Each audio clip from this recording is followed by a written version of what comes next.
a part-time real estate agent? Have you thought about doing real estate agency in a part-time basis? Well, today I want to share with you some hints and tips on how to be the most productive, the most organized part-time real estate agent ever. Because you may have family, you may have hobbies, you may even have a full-time job. But ultimately, these kind of hints and tips I'm going to give you today will enable you to do pretty much two careers in tandem and be as productive and as organized as possible. Let's go. Now, the first thing I think you should do is plan your year. Oh my gosh, plan my whole year? Yes, love. Plan your whole year. 365 days, plan it all. How many birthday parties are there potentially going to be? How many birthdays are there? How many anniversaries are there? Put them all in the calendar. School holidays. When are your children going to be on school? You may have one child, you may have 20 children, you may have no children, you may have nieces, you may have nephews, you may have godchildren. Put everyone's birthday in there. Aunts, uncles, everyone's birthday, because ultimately someone's going to have a party at some point. Make sure you add all sorts of specific dates that you have for your life.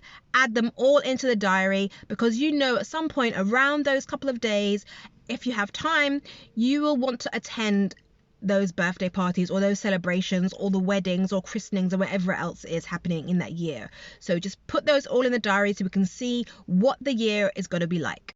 Now we're going to go to micro. Let's plan our week. So what are you going to be doing for the whole week that will then stop you from working in your business? Let's put those things in your diary straight away, because obviously we have lives out here. We're not just, living to work to live, that kind of thing. So if you have commitments for your children, grandchildren, nieces, nephews, best friends, husbands, wives, whatever, put those commitments into your diary for the week. So you know that you cannot, do anything outside of those. Those are your commitments. Those are the things that you have to do. So plan out your week so then you'll know how much space you have to do other things.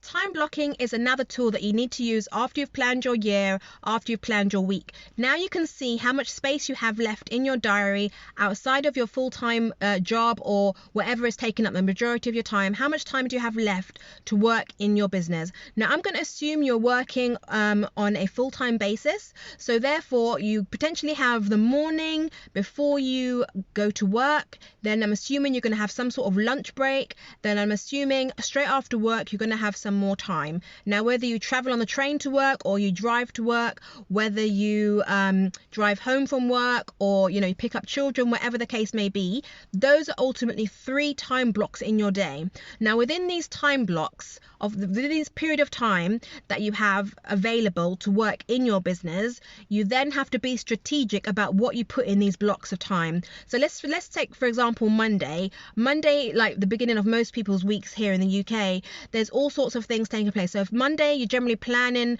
what you're going to do for the rest of the day. So your morning time block, let's say between 5 and 6 a.m. you may do some exercise, you may do the whole meditation and praying and all that kind of thing. But then you need to kind of get on with your work. This is your slot of time for you to work in your business, in your real estate business. So do you need to think about who you're going to call for the day? Do you need to think about what kind of customer service are you going to be, potentially getting some contracts that day? This time in the morning is a perfect time to reflect on what you need to do for the rest of your day for your new part-time real estate business.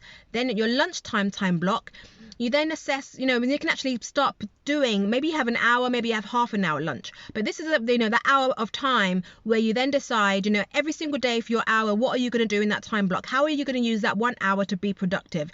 So in your time block, you make sure you use that time to be productive, not just busy, but actually do something that moves you towards your goal that you may have at the end of the month or the end of the year or the end of 5 years.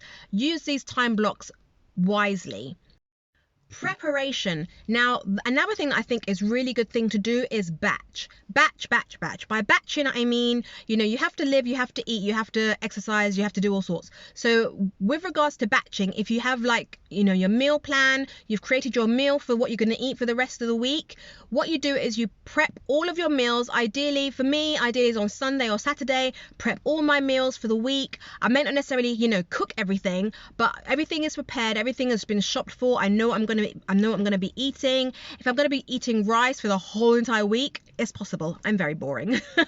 I will cook a batch of rice and I'll put it in the fridge or the freezer and I'll segregate it for the week.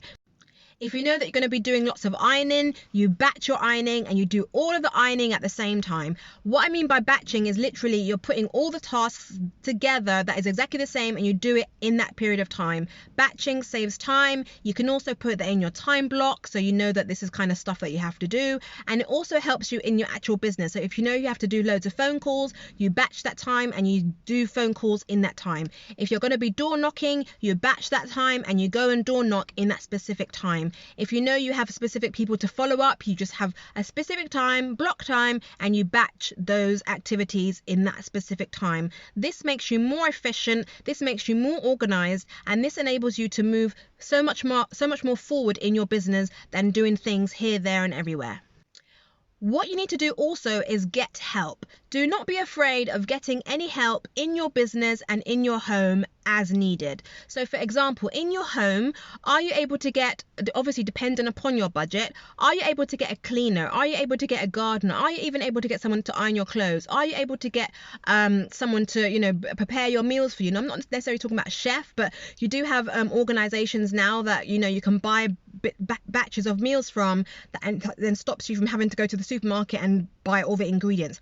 They'll give your food to you in one batch and you just cook it. Or, are you able to get pre-prepared cooked meals? Whatever your budget is, see if you can get some assistance in your home to enable you to then move forward and not have to concentrate on those specific time-sucking tasks.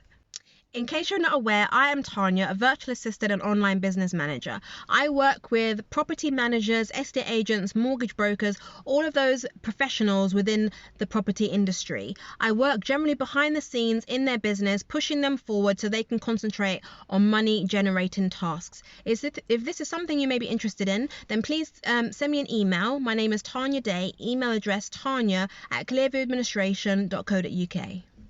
Do you need to get a childminder, for example, to help you look after your children? Whatever help you need in your home, just look and see what your affordability is, and it's almost like an investment, because this time will enable you to work on your part-time real estate agent business.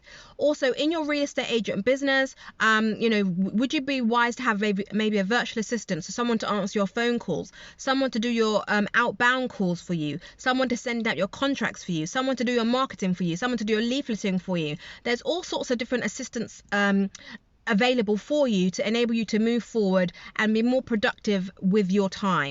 In this day and age, software is so extremely useful. Use all the software that is available for you in order to push your business forward. Automation is fantastic because then it obviously takes you out of the small mundane things and enables the computer to just get on with the work on your behalf.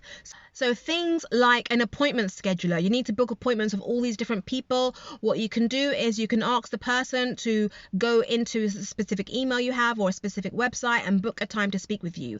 Or what you can do is you can add the appointment into the appointment scheduler, and it will send your person whom you're having an appointment with, it will send them reminders via text message and email that the appointment is coming up. So then they're less likely to say, oh, sorry, I can't make it, or I'm so sorry, I forgot about it. So those kind of things are fantastic. Also, you may have something like, Grammarly. So you're doing lots of writing all the time on your mobile, on, emails. Grammarly is fantastic for checking your spelling and checking your grammar to ensure that, you're saying the right thing and that it comes across as extremely professional. Now we're in a day and age of social media. It's not always, possible to be putting social media out every single day. So a social media a social media planner like Plannerly or Buffer, any of those kind of software enables you to upload all of your social media content ahead of time, so you're not having to sit there each single day writing each email. So there's lots of different softwares available, so I suggest you find the software that is suitable for you. There's loads that is free, you don't necessarily have to pay for everything. There's loads of software that is free out there and that is suitable for your needs. It's just a case of perhaps having to have a little look and find out what is most suitable for you. Being successful in business can be very, very difficult, but if it's worth pursuing, if it's something that you definitely want to do, cutting away all distractions from things that, are not necessarily important to you at this specific time, then, you can concentrate more on your business and be laser focused on, making sure your part-time real estate business is really, really effective and productive and profitable for you. So I hope you got some tips and hints from today's video that will enable you to push your business forward. Please watch the next video because I'm sure I'll have so much more to share with you that will enable you to grow and to be a profitable business. Thank you.